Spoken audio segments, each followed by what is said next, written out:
kita ini kan sering terjebak pada FOMO, kan pernah dengar nggak? FOMO, apa ya FOMO? FOMO, FOMO, promo. FOMO itu fear of missing out. Nah, FOMO itu ada itu apa namanya jebakan finansial, nah ini. Jadi jebak kata ahli-ahli itu kan begitu, ada empat mbak ini jebakan finansial. Kalau untuk dana darurat nih sekarang kan nih lagi tren LM. Nah seperti itu Pak ya, kan orang dikit-dikit wah simpen nih buat nanti kalau misalnya terjadi PHK. Ada nih salah satu yang sudah mempersiapkan LM sejak jauh hari karena memang butiknya itu nggak laku karena pandemi sudah langsung dia langsung LM. Nah kalau menurut Pak Nedi instrumen yang paling penting nih apa ya, yang maksudnya apa yang paling penting disiapkan untuk dana darurat itu dalam bentuk apa? Sebenarnya yang namanya dana darurat itu kan kita tidak tahu kapan pastinya kita membutuhkannya, itu yang pasti. Yang pasti sekarang itu adalah kita mempersiapkannya. Mumpung sekarang kita masih memiliki penghasilan, maka kita harus mengalokasikan dana untuk mengantisipasi hal-hal darurat tersebut.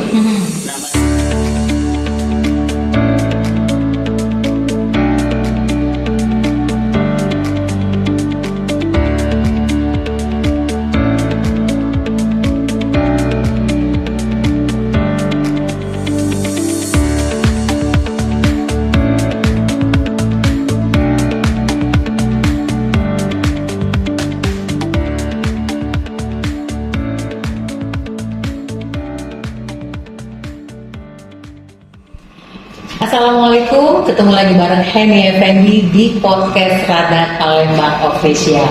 Siang ini kita kedatangan tamu yang spesial banget nih karena sebentar lagi juga bakal pindah ke daerah lain ya. Oke, selamat siang Pak Mediansa SEMN. Ini pemimpin cabang Pegadaian Syariah Palembang. Assalamualaikum Pak. Waalaikumsalam warahmatullahi wabarakatuh. Pak Edi. Waalaikumsalam warahmatullahi wabarakatuh. Terima kasih Pak Edi atas undangan dari tim Radar dalam rangka podcast bersama Pegadaian Syariah Palembang. Betul.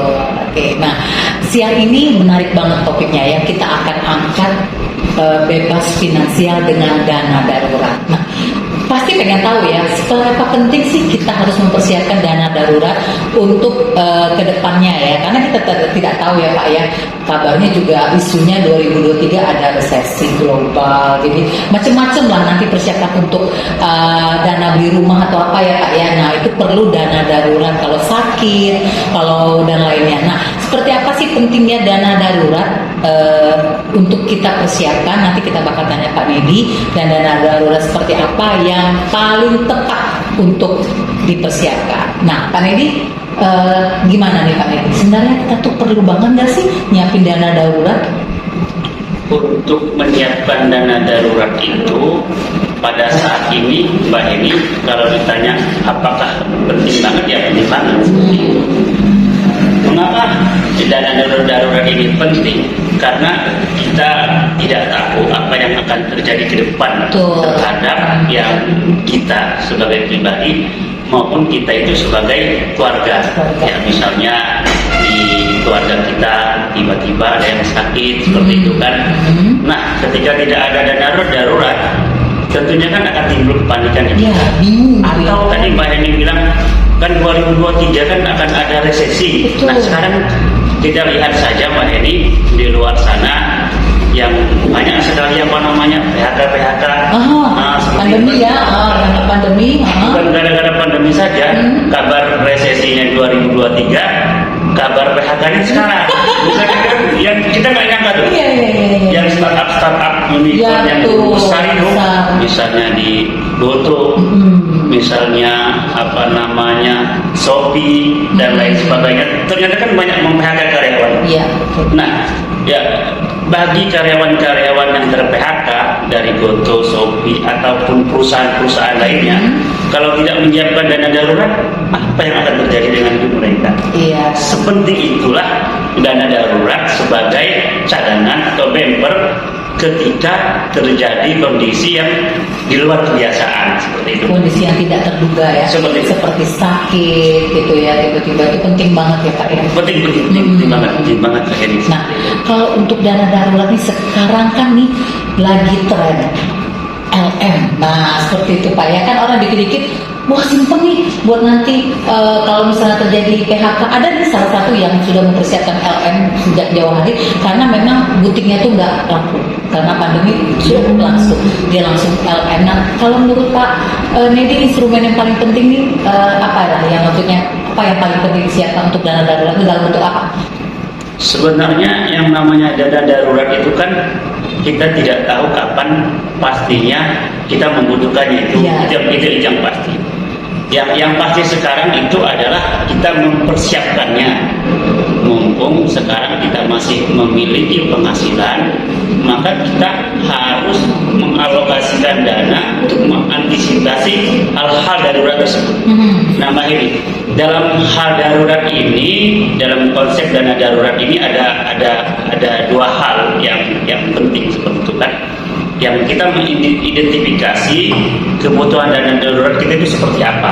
Ada kebutuhan dana darurat yang sifatnya kecil sesekali di keluarga kita. Nah, ini ketika terjadi kondisi yang seperti ini, misal yang Mbak Heni yang kulkasnya tiba-tiba rusak kan. Nah, kalau tidak ada dana darurat kan susah tuh. Nah, gimana tuh? Nah, kulkas rusak nih, makanan bisa rusak semua. Nah, gimana caranya? Nah, ini dalam konsep dana darurat itu kita perlu menyiapkan yang namanya ready day fund. Jadi dana darurat, ready kan hujan kan? Yang ketika tiba-tiba hujan, kita sediakan payungnya. Sebagaimana contoh tadi kan, misalnya kulkas Mbak ini rusak. Nah, dari mana uangnya? Kalau tidak disiapkan, maka yang alokasi yang akan kita ambil itu dari yang kebutuhan sehari-hari. Berarti kan ada kebutuhan yang harus kita kesampingkan. Kalau ternyata dari itu tidak bisa, berarti kan kita harus mencari sumber dana daruratnya dari mana. Nah, ketika sumber dana darurat itu tidak bisa kita keluarkan dari kita, berarti kan dana darurat itu kita cari dari sumber yang lain seperti itu kan. Misalnya yang paling nyata itu adalah berhutang. Nah, salah satu guna dari dana darurat ini ketika tiba-tiba terjadi hal di keluarga kita seperti tadi yang tiba-tiba hal kecil saja, kulkas rusak, kita tidak harus berhutang, Mbak Heni. Ini uangnya tinggal keluarkan, benarin kulkasnya 1 juta kan langsung seperti itu. Jadi ketika kita sudah punya dana darurat itu, yang jelas pertama itu kita tidak akan terjebak pada siklus hutang seperti itu. Mengapa? Kalau tidak punya dana darurat, kita pasti berhutang. Nah, hutang ini kan sesuatu yang menyelesaikan kedaruratan kita, tetapi dalam jangka waktu panjang ini kan harus dikembalikan. Nah, harus dikembalikan. Dan ketika kita tidak mampu mengembalikan, berarti kan akan terjadi hutang lagi yang menutup hutang. Seperti kata lagu kan, dari lubang tutup lubang seperti itu kan. Nah, untuk itulah kita perlu Mbak Heni untuk mengantisipasinya tersebut dengan dana darurat seperti itu. Nah, yang kedua, yang jenis alokasi dana darurat itu yang kita sebut sebagai emergency fund. Nah, dana darurat ini kebutuhannya itu sifatnya menengah. Nah, sifatnya menengah itu bisa Mbak Heni atau di luar sana jangan sebut Mbak Heni lah. Tiba-tiba jangan sebut Mbak Heni kan, tiba-tiba terjadi PHK. Nah, tiba-tiba terjadi PHK, kalau tidak ada dana darurat, apa yang harus Mbak Heni lakukan? Bingung tuh. Kembali lagi ke yang pertama tadi, berhutang seperti itu kan. Nah, untuk itulah ya kita perlu siapkan dana darurat tersebut agar keberlangsungan hidup. Nah, keberlangsungan hidup untuk memenuhi kebutuhan hidup tersebut itu dapat tersolusi seperti itu, agar kita dapat nyaman kembali sembari kita kembali normal kembali. Misalnya selama masa darurat tersebut yang kita, karena darurat tadi kan misalnya karena kita kena PHK. Nah, setelah kita 3 bulan atau 6 bulan kita mampu tuh membackup kondisi darurat tersebut dengan dana darurat kita, seperti itu kan. Nah setelah itu kita bekerja lagi. Ya. Nah kita harus seperti itu Mbak Eni. Nah dalam konteks dana darurat yang sifatnya menengah ini, ya saran dari banyak ahli itu macam-macam cara menghitungnya, seperti itu kan. Kalau untuk seorang pribadi itu paling tidak dia harus menyiapkan dana darurat itu 3 kali pengeluaran bulanan. Itu Mbak Eni. 3 kali pengeluaran bulanan. Misalnya sebutlah Mbak H, alias Mbak Eni misalnya kan, itu pengeluaran bulanannya 3 juta. Itu Mbak Heni itu harus menyiapkan dana darurat itu idealnya sebagai pribadi itu bahkan 3 kali dari itu. Ya, berarti kan 9 juta. Kalau misalnya tiba-tiba Mbak H tadi, bukan Mbak Heni, kalau Mbak H itu teman di ter-PHK, ya. Dari kan 3 bulan kemudian itu kan Mbak Heni kan bisa tetap tenang.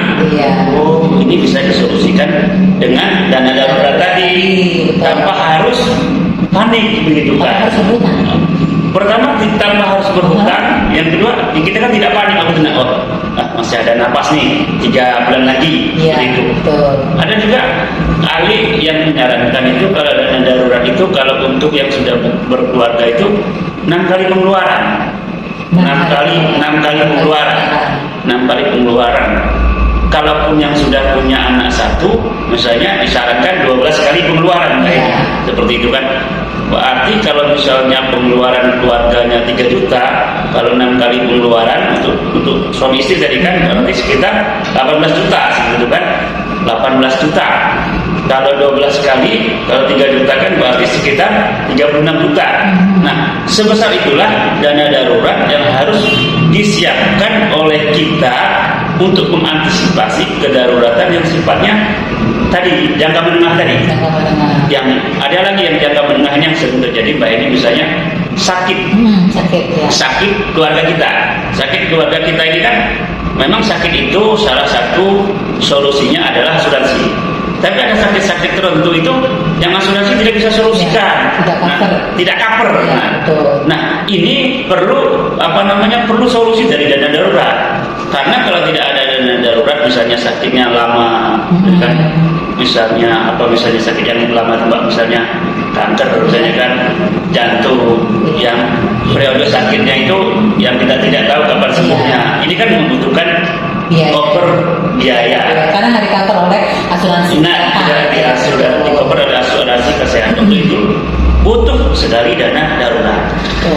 Nah, tadi Mbak Eni menyampaikan kira-kira instrumen apa yang perlu disiapkan untuk membackup dana darurat. Ya, tentu yang pertama kali yang perlu disiapkan itu uang, Mbak Eni. Uang, betul. Uang Mbak Eni. Uang itu pertama Mbak Eni. Dana darurat kan uang, seperti itu. Mau bayar pakai apa kalau iya. Kapan kita mempersiapkan? Nah, ini kan bertanya kapan kita mempersiapkan? Ya sebelum terjadi kedaruratan tersebut. Kapan kedaruratan itu terjadi? Kan tidak tahu Pak ini.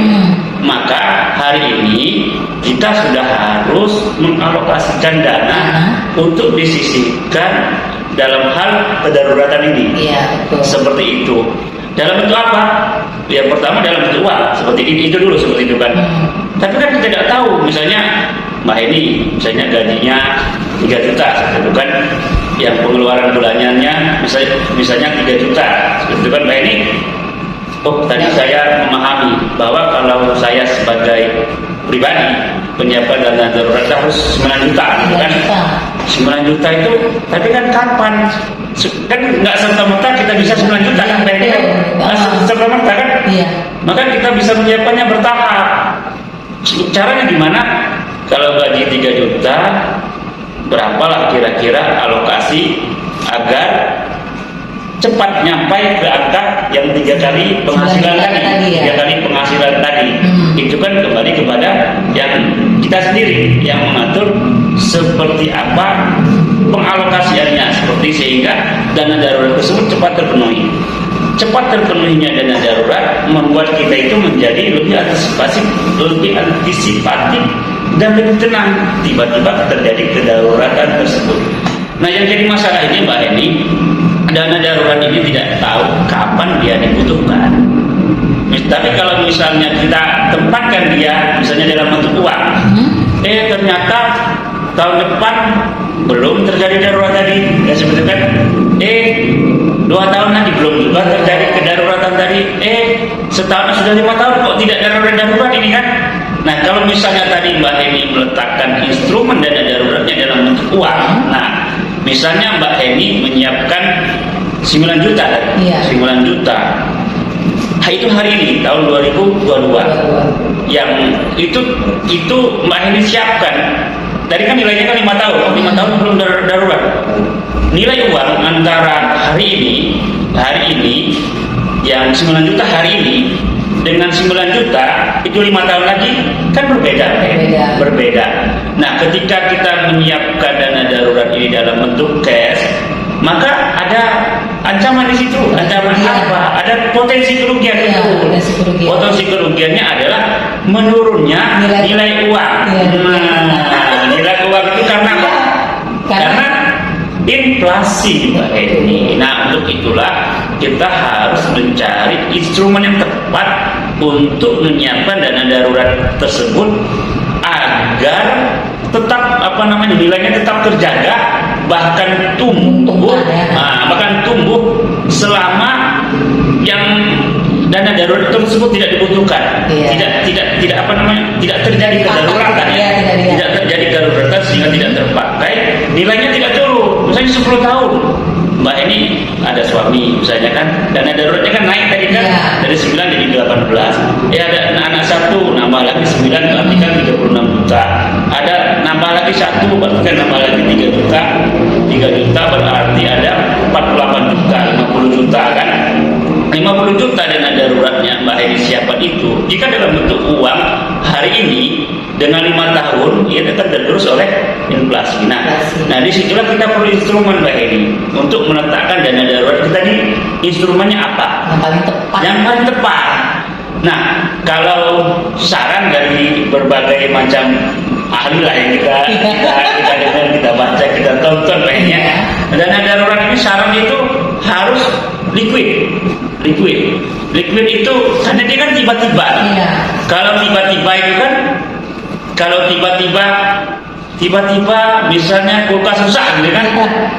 Kalau Mbak Heni menyiapkan dana daruratnya dalam bentuk tanah kaplingan, instrumen properti kan. Apakah Mbak Heni bisa tiba-tiba mengeluarkan 1 juta tadi untuk yang memperbaiki kulkasnya tadi? Kan susah tuh kalau dari properti kan.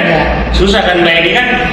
Kalau misalnya Mbak Heni juga, tapi itu tadi kalau properti Mbak Heni berpikir, dana darurat saya ada 50 juta ini saya mau letakkan dalam bentuk tanah kaplingan. Mengapa Mbak Heni letakkan di situ? Karena nilai investasi atau potensi hasil yang diletakkan di properti itu lebih besar misalnya dari yang lain, gitu kan. Tapi kan kendalanya adalah karakteristik dan darurat itu dia harus liquid. Ketika Mbak Heni butuhkan, dia harus cepat dikeluarkan. Kalau tanah kan perlu proses untuk penjualan. Perlu proses. Ya ujungnya karena darurat tadi kan kita jual murah. Yang rencananya nanti rencananya amputasi gitu kan. Jadi amputasi kan. Jadi kan kebanyakan jadinya gitu Pak, karena butuh uang jualnya jatuh banget. Misalnya tadi sayang dana darurat dalam bentuk rumah. Hari ini jual rumah. Seperti itu kan. Atau misalnya kata Mbak Heni, udahlah keren dikit, saya meletakkan dana darurat saya ini dalam bentuk investasi. Investasi misalnya di yang keren anak muda sekarang kan beli kripto. Nah, cryptocurrency gitu kan. Cryptocurrency gitu kan. Jadi cryptocurrency itu memang secara imbal hasil potensinya tinggi ini. Tapi secara risiko tinggi juga tinggi seperti itu. Secara risiko juga tinggi. Dari sisi likuiditas juga tinggi. Tapi harus diperhatikan secara risiko dia tinggi. Nah, jadi kan intinya itu banyak pilihan. Misalnya kembali lagi yang paling sederhana yang saya sampaikan tadi dalam bentuk uang. Kalau uang kan kita nyimpannya tentunya kan ada yang dibawa bantal kan Mbak ini. Bapak jangan banget. di bawah kasur, gitu kan nenek-nenek kita dulu. Iya, tapi kan kelemahannya kan tergerus dengan inflasi. Tergerus sama inflasi, Iya. seperti itu kan. Kalau tanah tadi susah dicairkan, susah Terus dicairkan. kalau dijual nilainya tidak seperti yang kita harapkan gitu. Iya, ya, Pak, ya. betul. Nah, jadi investasi apa sih yang paling tepat untuk dana darurat ini, Pak? Kalau Ini semakin menarik ya ini ya kayaknya perlu banget nih, kalau persiapan. menurut kami ya kan memang kami Pegadaian Syariah ini kan di sini Pegadaian Syariah ini kami dari Pegadaian Syariah itu memiliki layanan investasi emas. Investasi emas. Nah, kami menyarankan menjadikan emas itu sebagai instrumen tempat meletakkan dana darurat. Nah, mengapa emas? Emas itu kalau konteks dana darurat dia sangat liquid. Emas itu memang berbentuk barang. Tapi ini barang kalau mau dicairkan sama kayak uang seperti itu. Sama kayak uang yang kita mudah sekali untuk mencairkannya. Ya. Untuk mencairkan emas banyak caranya seperti itu kan. Ya kalau yang paling gampang kan toko emas ada di mana-mana, tinggal dijual. Nah kalau di Pegadaian Syariah sendiri itu kita bisa mencairkan emas, mengeluarkan uang dari emas kita itu dengan cara menjaminkannya di Pegadaian, seperti itu kan. Jadi emas ini salah satu instrumen yang sangat liquid, atau kalau tiba-tiba butuh mudah dicairkan. Kalau dibawa ke Pegadaian ya lebih kurang 15 menit, syaratnya cuma KTP saja, uangnya sudah bisa langsung keluar. Kan memang sesuai dengan ininya tagline-nya Pegadaian, menyelesaikan masalah tanpa masalah. Nah, betul sekali ya. Jadi kalau butuh uang, ambil emas, bawa ke Pegadaian, balik bawa duit. Betul ya, sekali Pak. Pak ini. Terus Jadi kelebihan apa lagi nih Pak? Kalau dalam bentuk meletakkan dana darurat dalam bentuk emas tadi, yang jadikan yang pertama tadi kita tidak menyarankan dalam bentuk uang seperti itu kan, atau dalam bentuk tabungan sekalipun. Kan kita kan uang di bawah kasur, di bawah bantal, celengan. Itu kan zaman nenek kita dulu. Tapi sekarang kan di bank kan. Di bank pun yang harus kita perhatikan yang kedua dana darurat setelah tingkat likuiditas itu adalah potensi imbal hasil, Pak. Potensi imbal hasilnya seperti apa? Kalau dalam bentuk uang saja kita sudah pastikan uangnya akan berturun nilainya karena terus inflasi. Tapi kan kita bisa memasukkannya dalam tabungan, misalnya di bank. Mbak, ini lihat hitung saja yang potensi imbal hasil di uang yang ditabungkan di bank seperti itu. Rasa-rasanya ya sulit untuk melebihi 1-3%. Palingan per tahun kan sekitar itu kan.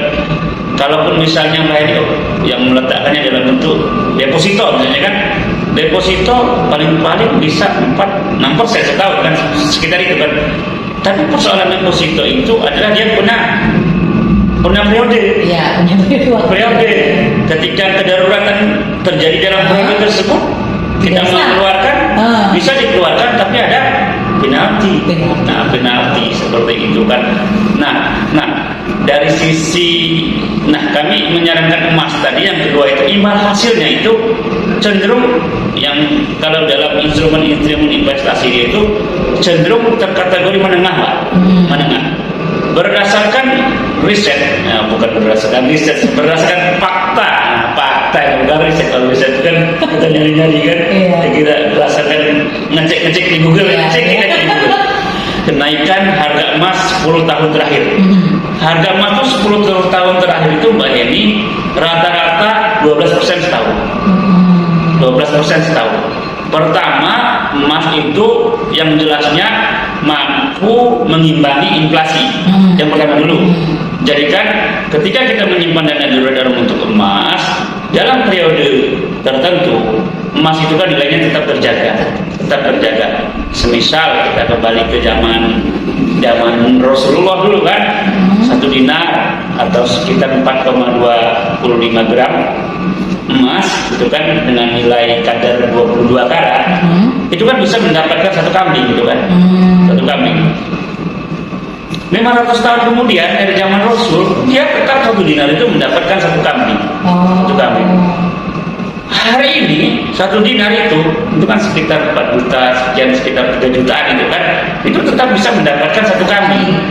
Yang ini menunjukkan bahwa memang emas ini sebagai instrumen untuk agar tetap relevan nilainya, agar tetap terjaga nilai kekayaannya, itu sudah teruji yang dari sejak zaman Nabi dulu, ya, kan yang pertama, bukan. Terus yang kedua itu fakta hari ini itu terkait dengan harga emas itu 10 tahun terakhir itu kenaikannya sekitar lebih kurang 12%.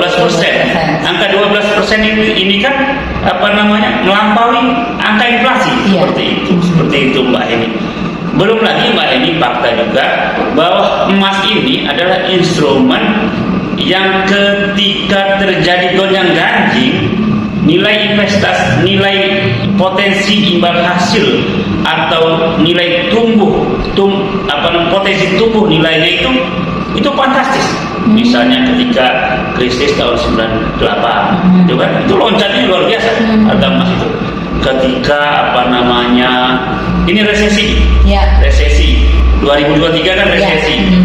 Ketika gaung resesi, apa yang terjadi dengan harga emas? Harga emas mulai beranjak naik. Hari-hari ini harga emas mulai beranjak naik.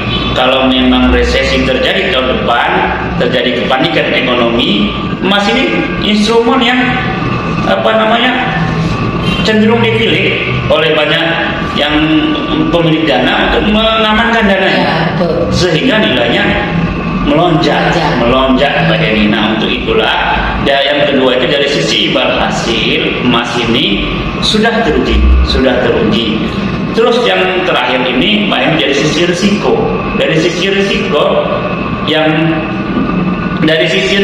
emas ini rendah. Kalau misalnya tadi kita taruh di cryptocurrency tadi, seperti itu kan, kita melihat fakta di apa yang kita dengar Mbak Eni, bagaimana para investor, ada para penambang kripto itu gitu kan, yang akhirnya harus menangis gitu kan, karena harga token kripto yang dibelinya kan ancur-ancuran seperti itu kan, risikonya tinggi. Terus yang kedua, uncontrollable, dia tidak bisa mengontrol risikonya itu, seperti itu kan. Tapi kalau emas itu risikonya rendah, Mbak Eni. Mengapa? Karena barangnya ada di kita, seperti itu kan, sehingga kita bisa mengontrol risiko dari adanya emas ini sendiri, seperti itu. Palingan yang menjadi perhatian kita emas ini adalah penyimpanannya. Nah, Pegadaian Syariah juga punya solusi untuk penyimpanan tersebut. Nah, untuk itulah Mbak Eni, dalam hal ini kami merekomendasikan kepada kita semua untuk mengantisipasi potensi kedaruratan yang akan terjadi pada diri kita dan keluarga dengan menyiapkan dana darurat, dan instrumennya itu adalah emas. Ini seperti itu. Ngomong-ngomong, Pegadaian pasti punya dong produk emas, karena memang katanya ini emasnya di Pegadaian ini paling laris ya, yang banyak. Kan banyak teman-temanku larinya ke Pegadaian kalau mau cari emas ya. Nah, ini bisa dijelasin produk emas apa saja yang bisa jadi pilihan untuk dana darurat tadi. Jadi di Pegadaian itu rekan-rekan, kalau podcastnya Radar ini manggilnya apa? Ya, maksudnya manggil audiensnya apa ya? Mas Radar atau Mbak Radar gitu kan. Nah, gitu kan.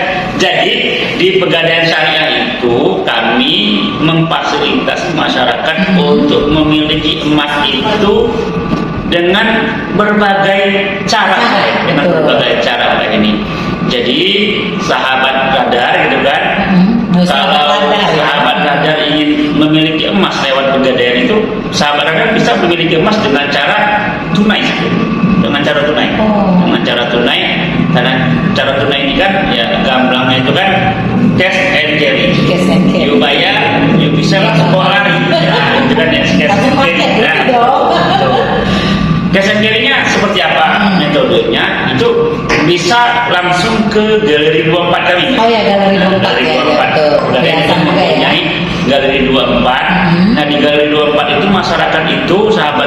bisa membeli emas dengan cara tunai dalam bentuk logam mulia bisa. Logam mulia juga bisa membeli dalam bentuk berbagai merek, Pak Heni. Pak Heni, jadi kan masyarakat di luar sana kan taunya kalau namanya logam mulia itu kan antam. Jadi seolah-olah antam itu adalah sinonim gitu kan, sinonim dari emas, dari logam mulia tadi.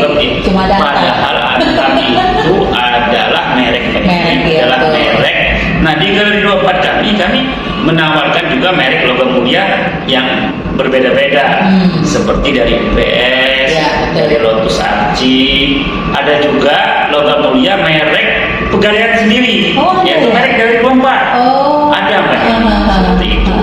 Nah, di Galeri 24 juga masyarakat bisa memiliki emas dalam bentuk aneka perhiasan kayak ini. Bisa dengan cara tunai. Di Galeri 24 juga masyarakat bisa memiliki emas untuk cindera mata souvenir dalam bentuk baby gold tematik gitu kan, misalnya hari lahir gitu kan, misalnya hari lebaran dan lain sebagainya seperti itu.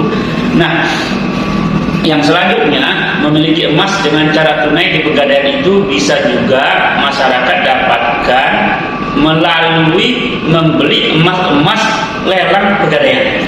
Nah, apa ini emas-emas lelang Pegadaian itu bisa dibeli tunai, ini bisa dibeli tunai. Jadi buat sahabat radar yang mungkin sekali bertanya, di Pegadaian itu kan banyak emas yang digadai. Betul. Terus nanti ketika tidak ditebuskan dilelang tuh, dilelang. Iya. Nah, apakah masyarakat bisa memilikinya? Sekali lagi kami sampaikan bisa. Dengan cara seperti apa? Dengan cara membeli tunai tadi. Harganya? Kalau harganya emas lelang Pegadaian itu kalau dibandingkan dengan harga real di toko, di toko emas itu kan disebut dengan harga baru kan? Ya. Padahal emas itu ada barunya Mbak. Mbak ini kan, kan ada baru yang namanya emas.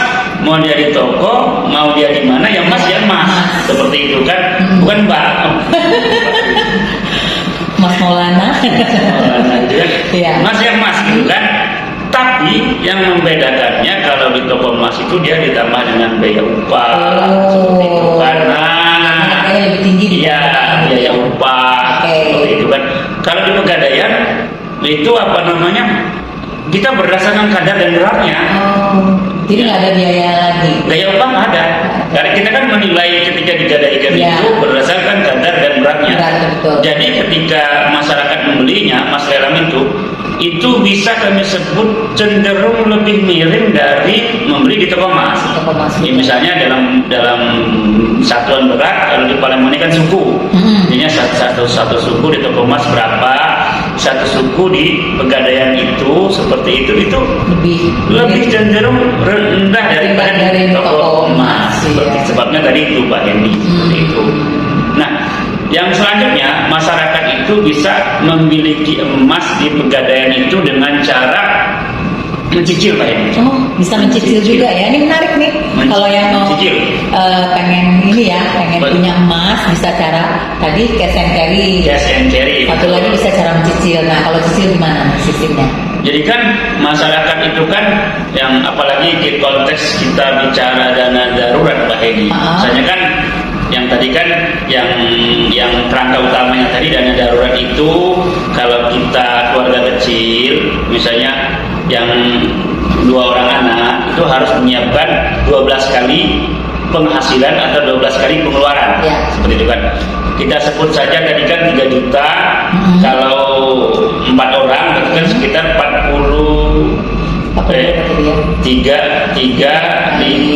kali kan? Maksudnya 3 juta dikali 3 kan 9. Kalau dikali 4 orang kan 9 kali 4 kan 36.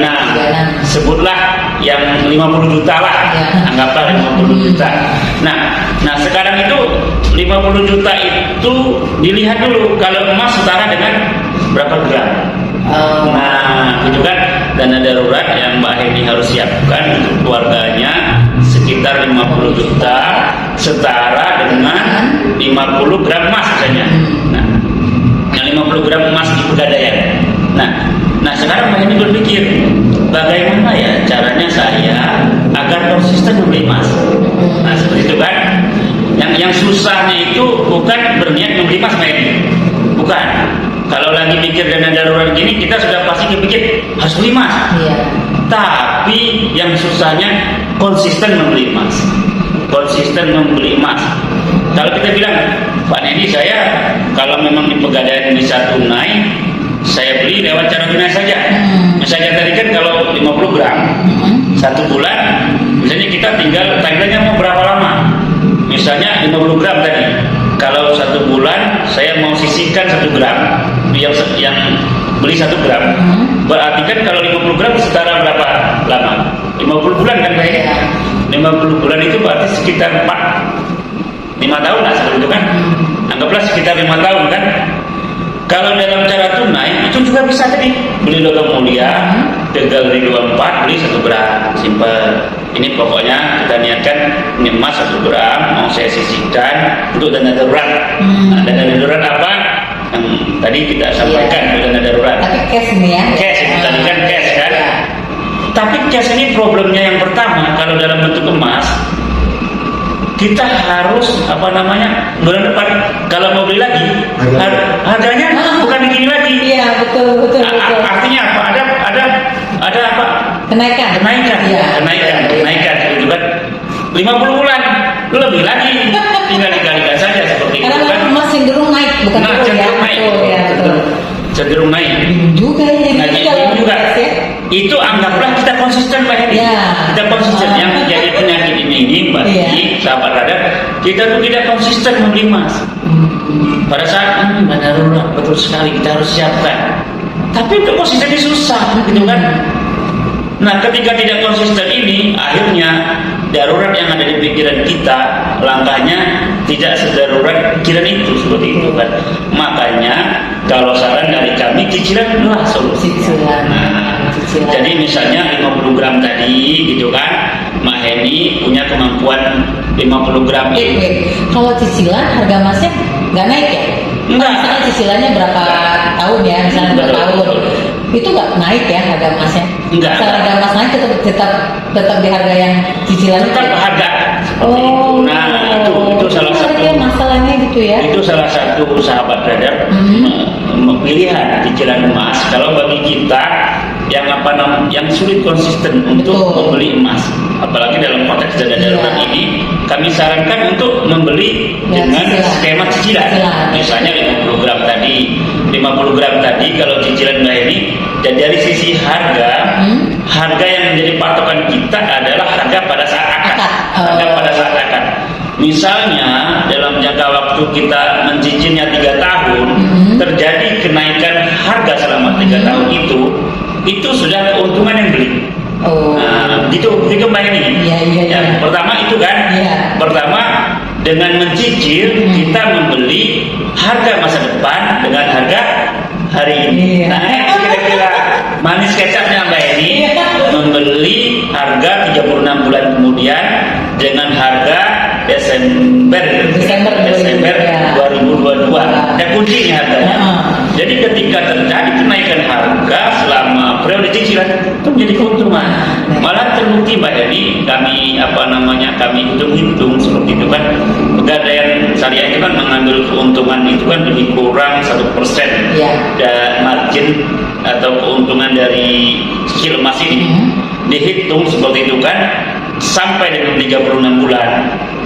Keuntungan yang Pegadaian ambil dengan potensi kenaikan harga emas yang saya sebutkan dari 12% tadi, itu cenderung ketika lunas nasabah itu dapat emasnya. Yang pertama kan dapat emasnya dana darurat tadi kan. Yang kedua dapat potensi kenaikan tadi hasil investasi tadi. Jadi dia sudah dapat spread atau dapat nilai lebih dari besaran yang dibayarkan ke Pegadaian Syariah dalam bentuk keuntungan kami tadi seperti itu kan. Itu yang pertama dan gitu Mbak Heni. Yang kedua tadi, cicilan ini adalah sebagai bentuk memastikan kita itu komit dan disiplin. Kita kan mikirnya darurat. kita memahami hal darurat tersebut jika tidak diantisipasi sedemikian rupa akan berdampak pada hancurnya keuangan keluarga. Nah, gitu kan? Keren betul gitu kan? Tetapi ketika dipraktekkan, infaknya malah tiba-tiba wah ada keperluan ini. Iya, nanti aja beli dulu lah. Nah, apalagi ibu-ibu, saya juga. Apalagi kita yang milenial. Saya ini kalau udah berubah ini Pak ya, milenial. Kita ini kan sering terjebak pada FOMO. Kan pernah dengar Pak? FOMO. Apa ya FOMO? FOMO itu fear of missing out. FOMO itu ada itu apa namanya jebakan finansial ini. Jadi kata ahli-ahli itu kan begitu. Ada 4 Mbak ini jebakan finansial. Yang pertama FOMO and YOLO. Jadi FOMO itu fear of missing out. Jadi perasaan kita itu takut ketinggalan. Nah itu gimana? Takut ketinggalan ini membuat kita itu cenderung untuk melakukan pengeluaran yang yang tiba-tiba yang dipengaruhi karena kondisi takut tertinggal tersebut. Misal kayak ini HP. Nah, benar. Nah, Mbak ini mungkin coba ingat. Ada keluaran terbaru gitu teman-teman dari zaman dulu. Apa urusan HP misalnya seri A, seri B, seri C, seri C, gitu kan? Kalau orang yang cerdas finansial, dia kan sekarang terkenal yang namanya konsep frugal living, Pak ini. Frugal living itu kan konsep hidup minimalis, gitu kan? Orang-orang yang lebih mengedepankan fungsi daripada gengsi, gitu kan? HP itu mau seri apa, fungsinya ya paling kan ya voice gitu kan, yang video, itu aja. Sedangkan ada fungsi-fungsi gengsi tadi kan, apa kita gunakan kan jarang sekali seperti itu. Mungkin kameranya yang lebih canggih. Kalau moto bisa kelihatan jengkil Bali, gitu kan? Yang difoto saya, yang difoto saya ini, yang muncul Rabi Ahmad, kan seperti itu kan? Itu kan? Betul. Itu namanya FOMO. Takut ketinggalan. Takut ketinggalan. Bisa jadi takut ketinggalan itu juga karena melihat artis. Kita kan, artisnya gini, sih kan. Apalagi anak-anak sekarang kan banyak idola-idola hip hop dari luar negeri itu kan, seperti itu kan Mbak Eni. Takut ketinggalan juga karena circle. Nah, kan anak-anak muda kan bilang yang cycle gitu kan. Jadi ya itu sangat mempengaruhi Mbak Eni dalam hal penggunaan dana darurat tadi gitu kan. Gara-gara itu bisa aja. Iya, gara-gara teman. Aduh, apalagi kayak Mbak Eni di komplek itu. Aduh, yang sebelah di kulkas 3 pintu ada tangga gitu kan. Mulai pak gitu kan. Itu namanya FOMO, Mbak. FOMO. Biar orang bisa mencoba set aja gitu kan. Kata yang saya baca. Iya. Terus juga jebakan finansial yang kedua itu YOLO, Mbak. Apa itu? You only live once.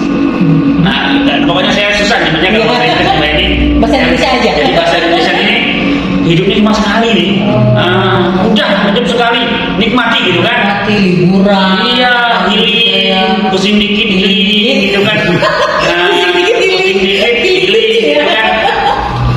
Saking sekarang Mbak Eni healing itu difasilitasi hutang seperti itu kan. Karena penting healing dulu lah gitu kan.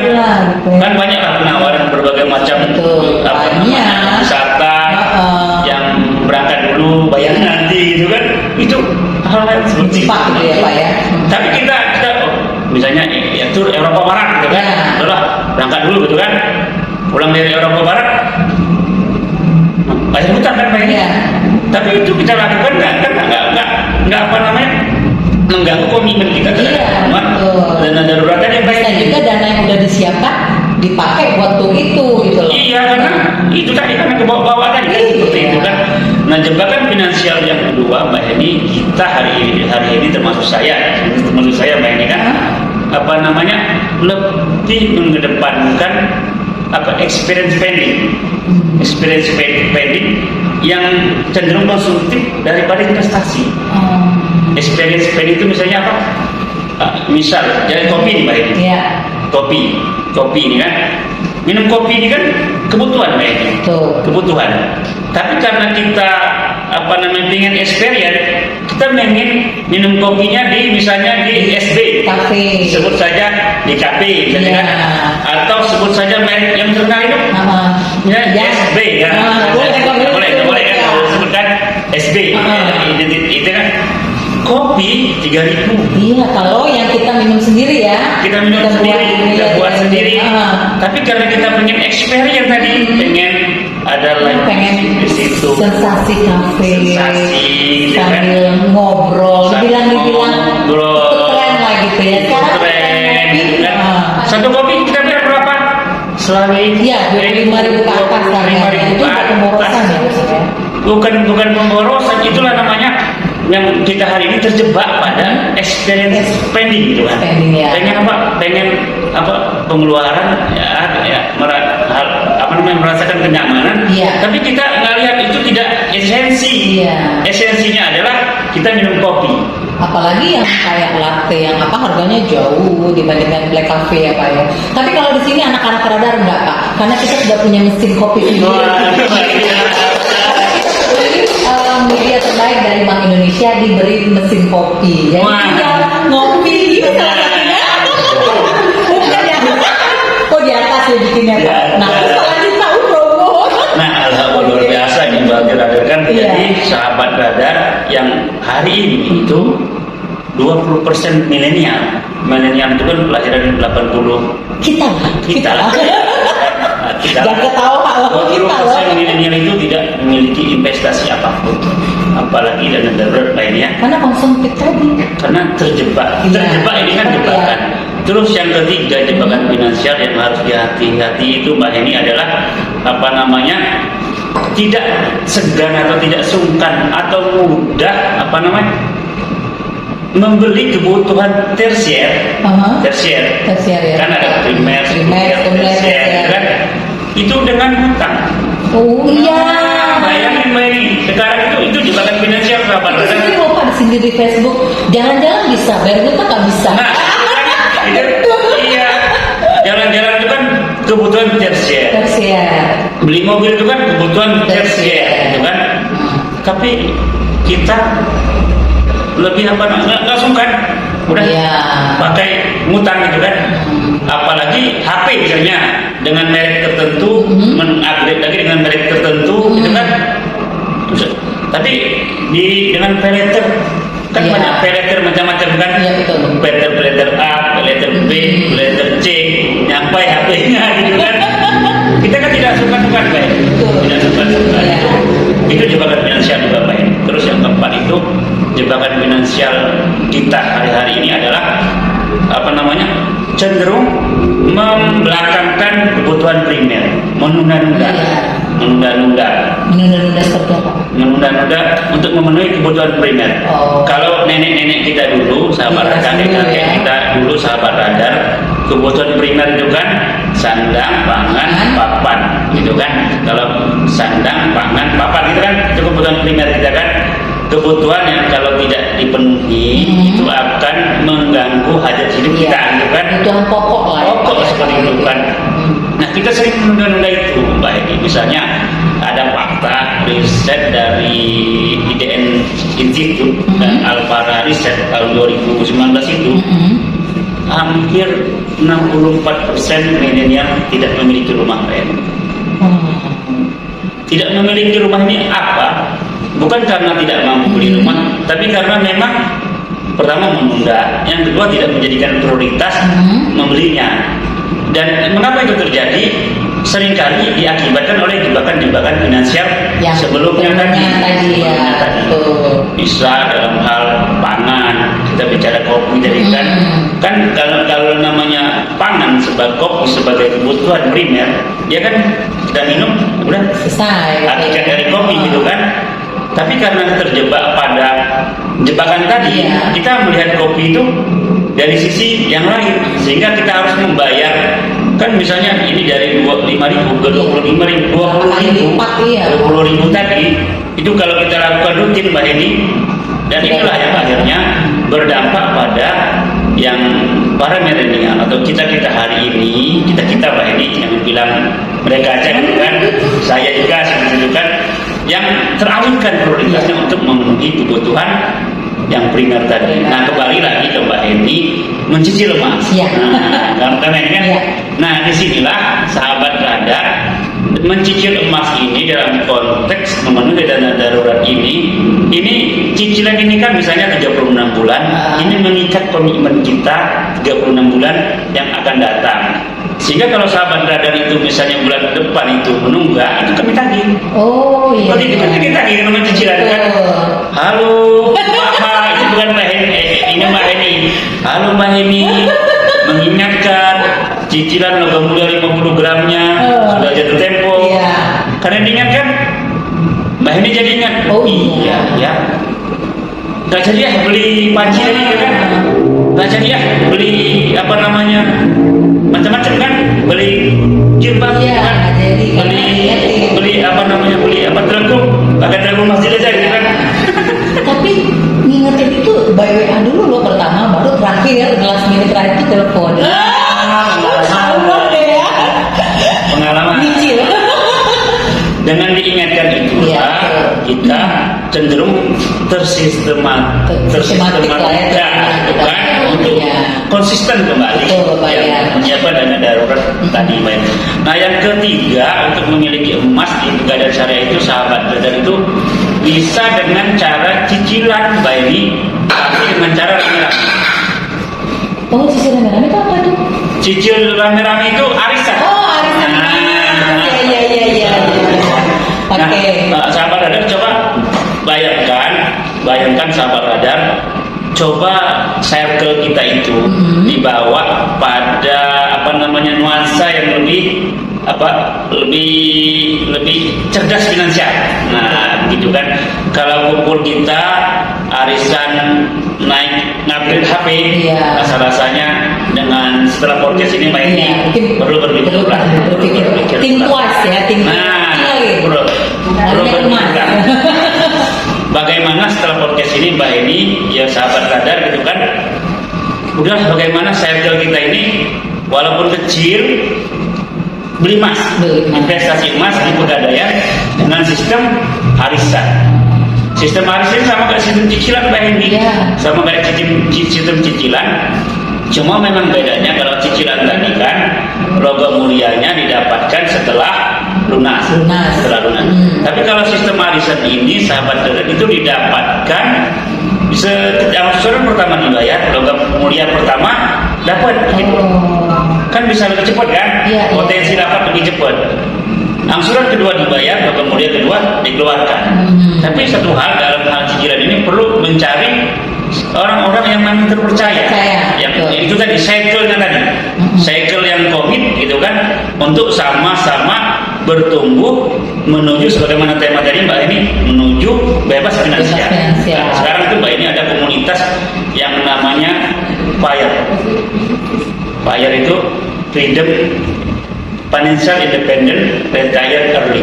Itu benar Mbak ini, itu komunitas yang menerapkan hidup frugal, hidup minimalis dalam hidupnya. Tujuannya apa? Tujuannya itu adalah bagaimana agar dapat segera bebas finansial dan FIRE ya, FIRE. API Mbak ini kan. Financial Independent, merdeka secara finansial, retire early. Pensiun dini. Nah, jadi bagaimana ada komunitasnya Mbak ini di dunia Mbak ini. Paling ujung. Iya, di dunia itu di YouTube saya dengar di YouTube itu kan. Bagus ya kayak gitu ya. Komunitas itu memang mereka mengedepankan hidup frugal tadi. Tujuannya apa? Biar mereka cepat merdeka secara finansial. Setelah mereka merdeka secara finansial, mereka itu ingin mempercepat pensiunnya. Kalau kami kan karyawan kan setahun gitu kan. Kalau yang komunitas frugal ini, kalau bisa di umur 30-40 tahun sudah pensiun ya. Tapi pensiun sudah bisa misalnya jalan-jalan ke Bali, beli villa, nyantai-nyantai, tapi uang tak masuk gitu kan, atau kalau Mbak ini kan lain lagi, pengen cepat pensiun, tapi seperti Rasulullah kan umur 40 kan pensiun dari bisnis, tapi berdakwah kan mainnya kan, umur 40 kan main, tapi secara finansial Rasulullah memang sudah kuat, ada komunitas dan sebagainya. Nah kembali lagi sahabat Dadar, cara memiliki emas lewat pegadaian yang keempat itu adalah dengan cara membeli emas suka-suka. Membeli emas suka-suka maksudnya gimana? kan? Suka-suka itu mau berapa saja, kapan saja, sesuai dengan kemampuan budgetnya. Nah di pegadaian syariah itu bisa sahabat Dadar membeli emas itu dengan cara suka-suka, konsepnya itu tabungan emas. Tabungan emas. Ya. Tabungan emas. Suka-suka itu kan? Suka-suka. Iya. Suka-suka. Yang beli kan bisa 10.000 bisa beli emas. Yang sama kayak beli cilok gitu kan, 10.000 itu bisa beli emas pegadaian. Nah nanti mendapatkan buku tabungan emas, di situ akan dicatat transaksi emasnya Mbak ini, di situ dicatat. Yang jadi sistemnya itu Mbak ini, misalnya Mbak ini ada uang, pertama buka dulu, buka tabungan emas itu sekitar 60.000 kalau sekarang dengan saldo 0,01 gram. Setelah itu Mbak ini ada uang misalnya 50.000 mampir ke pegadaian atau lewat aplikasi pegadaian syariah digital, itu bisa membeli emas. 50.000 itu dibelikan emas berapa gram emas? Dikonvert ke emas dibelikan emas, bahasanya itu dibelikan ke emas, terus emasnya dititip di pegadaian. Betul. Nah bukti penitipannya itu dicatat di tabungan emas tadi. Itu katanya udah bisa digadai senilai berapa Pak? Kalau emasnya, kalau sudah 1 gram ya, atau bisa digadai ya? Atau betul. Jadi sahabat Dadar kalau sudah punya tabungan emas tadi, yang pikiran kita kan bagaimana cara mengoptimalkannya untuk memenuhi dana darurat tadi misalnya kan, itu bisa dengan cara kata Mbak ini tadi digadai. Kalau butuh dana darurat tiba-tiba kalau butuh dana darurat tiba-tiba itu digadai dengan tarif yang lebih rendah Mbak ini dibandingkan dengan menggadai emas fisik biasa. Itu tarifnya lebih rendah. Tabungan emas itu sahabat Dadar itu bisa digadai, bisa dijual, bisa ditransfer. Dan lewat pegadaian syariah digital itu bisa. Simple ya Pak. Dia bisa digadai seperti itu. Nah itu Mbak ini sahabat Dadar beberapa cara memiliki emas lewat pegadaian syariah dalam konteks menyiapkan dana darurat tadi seperti itu. Amin. Keren. Nah, ini keren ya pegadaian ya. Oh ya, satu lagi terakhir Pak, emas itu gimana untuk sistemnya? Emas itu kita harus dapat asuransi sekalian ya atau enggak? Waduh, ini saya minta maaf dulu sama sahabat Dadar yang Mbak ini. Saya minta maaf sahabat Dadar. Ada cara yang kelima, ada yang keempat kan? Ada cara yang kelima untuk memiliki emas di pegadaian syariah itu adalah dengan cara tadi mendapatkan emas sekaligus mendapatkan asuransi. Nah, itu keren tuh. Itu sahabat Dadar itu bisa membeli emas di pegadaian syariah itu yang sekaligus dapat asuransi. Jadi bisa dari 0,5 gram, bisa 1 gram, bisa 2 gram seperti itu. Nah itu plus asuransi. Nah kalau untuk yang emas ini Mbak ini itu cuma ada akad tunggal yang tenor tunggal. Tenor tunggalnya itu adalah 12 bulan. Nah nanti di situ kita banding dengan asuransi syariah Mbak. Itu asuransi memang dari asuransi syariah kerjasama ini. Kerjasama. Nah, benefitnya apa? Benefit yang pertama itu adalah benefit investasi emas 12 bulan. 12 bulan itu yang pertama. Terus yang kedua itu benefit proteksi asuransi. Amin. Asuransi kan amin kan? Iya, amin. Itu Mbak ini. Kalau misal terjadi kecelakaan terus mengakibatkan meninggal dunia, amin. Tapi penting itu dicatat. Itu akan mendapatkan pertanggungan senilai 30 juta rupiah Mbak Eri, seperti itu. Tapi kalau untuk yang normal juga ada pertanggungannya seperti itu. Itu yang membedakan dengan yang jenis yang cara membeli emas yang lain di pegadaian syariah. Nah, menarik banget. Nggak terasa nih udah ngobrol panjang lebar. Nah udah tentunya tahu dong persiapan dana darurat yang paling tepat dan paling menguntungkan ya. Kalau aku tetap pilih emas di pegadaian tentunya ya. Nah Pak Medi mungkin ada sedikit apa ya? Ini kan Pak Nedi juga mau pindah nih, kita kasih sedikit apa gitu ya, kata-kata apa gitu ya untuk mengenai dana darurat ini sedikit. Ini mau pindah apa dana darurat gitu kan? Ya enggak, maksudnya mungkin ya yang ini deh yang pindah deh gitu loh, maksudnya ya kalau yang pindah juga. Terima kasih Iya. Pak Eni dan dalam hal ini Tim Radar Iya. kan ini yang kesempatan terakhir saya Iya. ini selaku pemimpin cabang Pegadaian Iya, Syariah syariah. di Palembang ini yang ini kesempatan terakhir saya. Jadi lewat sahabat lewat Radar lewat podcast ini saya ingin menyampaikan kepada sahabat Radar yang saya yakin ada juga yang mitra kami yaitu nasabah kami dan lain sebagainya. Saya Nediansah selaku pemimpin cabang Pegadaian Syariah mohon undur diri dari Pegadaian Syariah Palembang. Palembang, ya. Saya mohon undur diri karena saya akan bertugas di tempat yang baru. Tentunya selama ini berinteraksi dengan saya Mbak Heni Iya. itu kan sebagai tim radar yang sering sekali gitu kan, Dan nasabah. dan nasabah juga sahabat radar yang juga nasabah. Ya saya yakin juga ada hal yang kurang berkenan, saya mohon dimaklumi dan dimaafkan. Nah terakhir terkait dengan dana darurat tadi Mbak Heni, kita tidak tahu kapan kedaruratan itu terjadi. Ya sebagaimana konsep tadi kan kalau dalam bahasa Inggris itu dana darurat itu sering disebut sebagai rainy day fund gitu kan. Kalau dalam kita itu sedia payung sebelum hujan.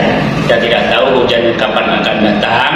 Mari bersama kita siapkan payungnya Mbak Eni untuk mengantisipasi hujan tersebut. Terima kasih Mbak Eni. Oke, terima kasih Pak Nediansah waktunya. Mudah-mudahan lebih sukses di tempat yang baru dan tetap targetnya tercapai. Ini keren banget ya Pak Nedi ya. Oke. Assalamualaikum warahmatullahi wabarakatuh. Heni Effendi di podcast Radar Palembang Official.